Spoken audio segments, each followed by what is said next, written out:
Vous chantez une chanson à la gloire des Johnnies.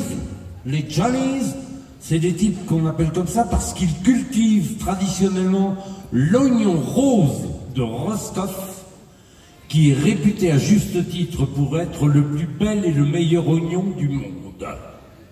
L'oignon rose de Roscoff.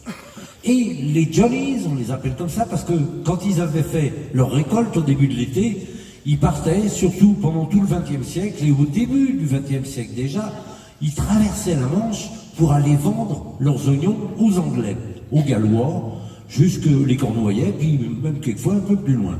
Et ils traversaient la Manche sur des bateaux de copains pêcheurs ou des cargos, et ils emmenaient avec eux un gros vélo. Vous savez, l'ancêtre du vélo, là, les premiers machins qui pesaient 3 tonnes, qu'on faisait au début du XXe siècle. Et ils mettaient leurs oignons à pendre sur les guidons, à pendre sur le cadre, à pendre sur le porte-bagages également. C'était très très beau, on aurait dit un carnaval. Et puis ils se promenaient sur les routes anglaises comme ça, et ils ne revenaient en Bretagne que quand ils avaient tout vendu. Et à cette occasion-là, c'était souvent en automne, on les appelait les Johnnies, justement, parce que les copains les attendaient, et puis ah, ben dis donc, ça fait 3 mois qu'on t'a pas vu, alors où t'étais passé, Marcel? T'étais devenu John, hein? T'étais un Johnny, toi, hein? Et toi, Robert, là, t'arrives dans le bistrot, mais on t'a pas vu, toi, pendant tout l'été, t'es quoi? T'es devenu, toi aussi, un Johnny? T'es un Johnny, t'es comme les Anglais, un Johnny. Cette histoire est nulle, mais nulle, et je me tape un bide tous les soirs en la racontant. Mais elle explique quand même pourquoi les Bretons ont donné tant de grands champions cyclistes à la France. C'est que tous, je vous jure que c'est vrai, que tous sont des fils ou des petits-fils ou des descendants de Johnnies. Parce que c'est pas difficile, le vélo, il restait dans la grange tout l'hiver. Alors le petit gars de la ferme, il allait dans la grange, il piquait le vélo de papa, et puis il allait avec ses petits mollets s'entraîner dans les montagnes bretonnes, prêt à monter le Tourmalet, parce qu'il s'entraînait dans les montagnes noires, dans les monts d'Arrée, qui culminent quand même chez nous le Duchesne Cador, à 387 mètres.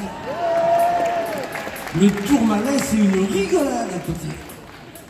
Et donc forcément, vous prenez Jean Robic, qui a gagné le Tour de France en 1947.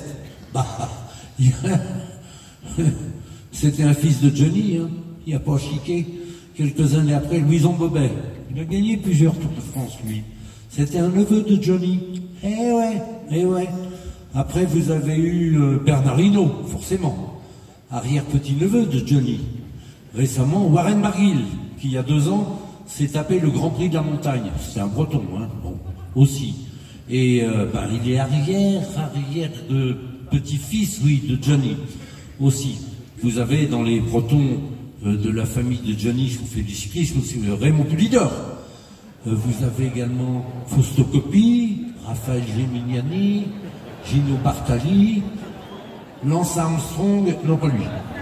Enfin voilà, pour en finir avec cette histoire, une aventure de Johnny, et dont comment dire, la devise de ces gars-là était et est aujourd'hui. À qu'un Johnny sera toujours Johnny.